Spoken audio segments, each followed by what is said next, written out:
Oh guys, so ngayon, dumating yung parcel ko.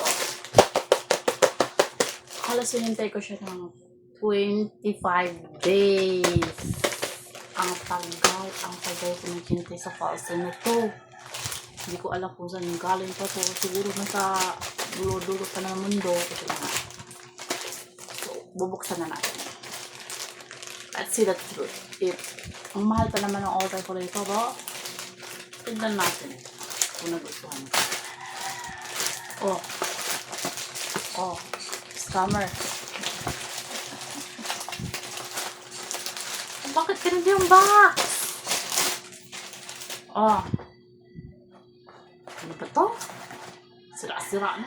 Pagdating dito, sira-sira na yung carton. Sira na.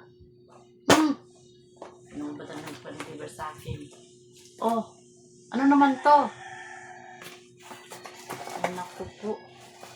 According sa doon sa complete na siya. Ano to? Hindi ko naman alam paano to gamitin. Buang. What I'm doing here? Anong gagawin ko dito? Trans number. Gundong. Ano ba to?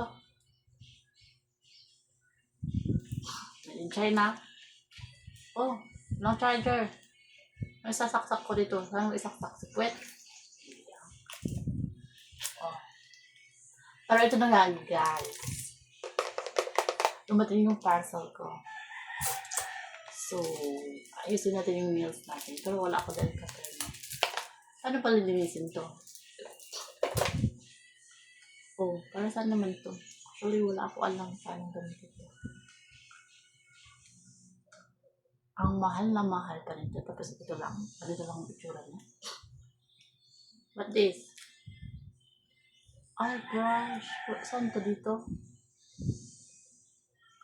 Ano ko? Hindi ko alam saan to. How about this?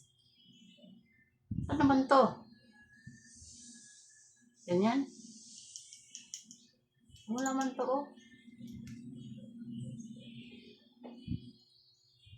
Ano yata dito siya, alam ko na. Palagi ito ng ng tanggal dito, Tanggal dito siya. Tapos ito, make up siya. Ano yata dito,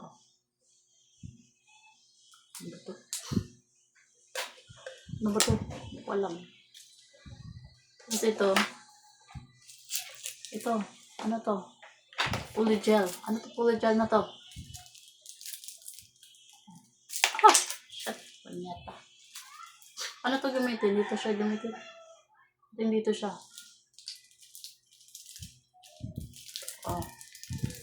Dito, saan naman to? Nasa plastic pa ito isa. Tapos ito hindi naka-plastic. Panyata sa inla. Ano ba to? Ano ba to? Residundo.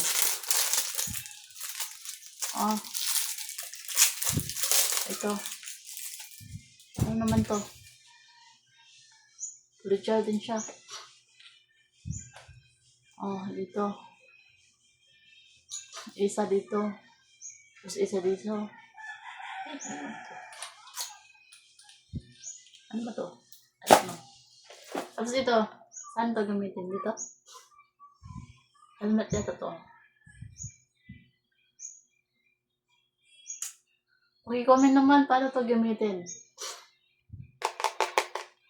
Saan ba to siya gagamitin? Dito sa mukha?